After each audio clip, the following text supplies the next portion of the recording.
डोळे खडखडू वाहू लागतात. त्यात गावात लक्ष्मी राहते. अबे लक्ष्मी इकडे ये. लक्ष्मी ताई नमस्कार. तुम्ही कुठे चालत एवढ्या घाई? अहो काय सांगू, त्या डॉक्टरला बोलवायला चालली. काय झालं? सगळं ठीकठाक आहे ना? अहो पावसाळा आला की आम्हाला डॉक्टरकडे जावंच लागतं. अहो लक्ष्मी ताई काय सुरू आहे ते का थांबलात? या ताईंचं असं म्हणणं आहे की दर पावसाळ्यात दवाखाना लागतोयच. अहो मला नाही, त्या सगळ्या गावाच्या लोकांना जावं लागतं. अहो बाई, मला काय वाटतं माहिती आहे का तुम्हाला? काय? देव रागायला लागला गावावर. ए गप्प बस. काय पण काय बोलते? देव काय करेल आपल्यावर रागावून? शारदाताई तुम्ही कुठे गेलेल्या? हो काय सांगू, 4-5 दिवस झाले माझ्या मुलीला ताप येतो. हो खरंच, माझ्या पण मुलीला ताप येतो. 4-5 दिवस झाले. हो, आपल्या गावातली सगळी लोक आजारी आहेत. एकतर आपल्या गावात दवाखाना नाही, तालुक्याच्या ठिकाणी जावं लागतं. आता मला पक्कीच खात्री आहे, देवाच काहीतरी आहे. ए गप्प बस. चल घरी.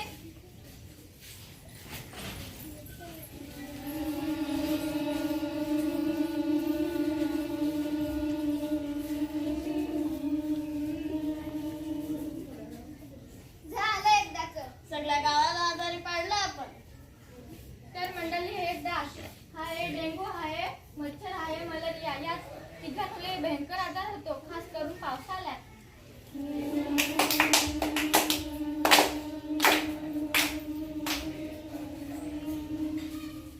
झालं एकदाच काम.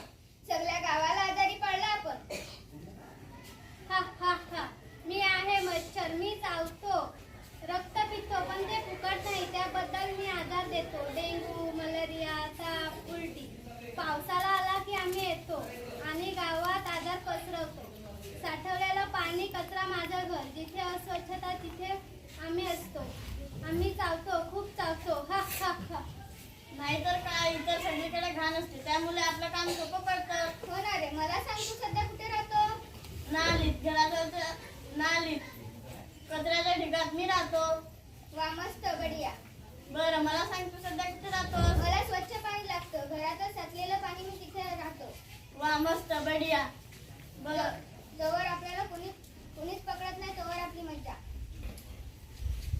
एक एक को काट काट कर मारेंगे. हा हा हा हा हा.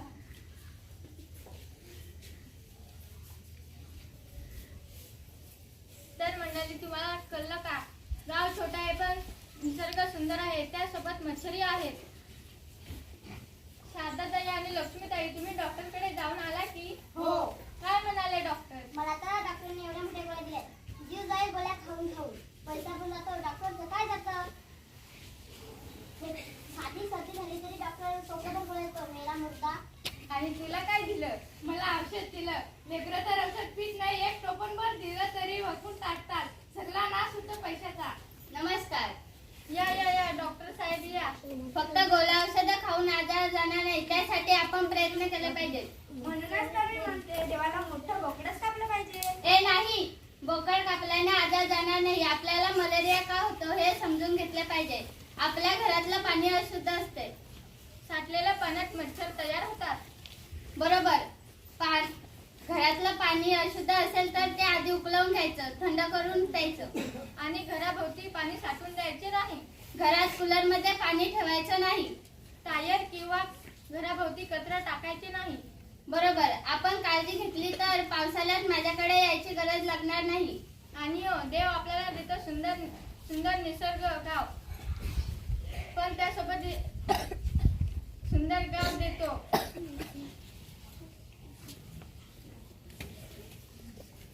स्वच्छ ठेवले पाहिजे आपण. त्याला आपल्याला बोकडं कापायची गरजच नाही पडणार.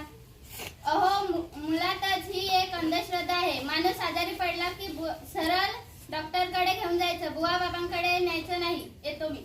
तर ही होती आमच्या गावाची छोटीशी गोष्ट. मलेरिया होण्याआधी आपण काळजी घेतली पाहिजे. स्वच्छ ठेवलं, गरम पाणी पिलं की सांडपाण्याचा योग्य नियोजन केलं पाहिजे आणि सामान्य लोकांना समजलं पाहिजे. तुम्हाला कळलं ना? तर मित्रांनो, आपल्या भागात पावसाळ्यात आजारांचं प्रमाण खूप वाढतं. हे आजार मच्छरांमुळे आणि दूषित पाण्यामुळे जास्त पसरतात. शासन वेगवेगळ्या उपक्रमातून आपल्याला समजत असतं. नागरिक म्हणून आपण आपली जबाबदारी पार पाडली पाहिजे. मच्छर चावणार नाही याची काळजी घ्या. पाणी उकळून प्या. शरीर पूर्ण झालेल्या कापड अंगावर घाला. ताप, उलटी, मळमळ, डोकेदुखी असं काय जाणवलं तर लगेच जवळच्या दवाखान्यात जा. काळजी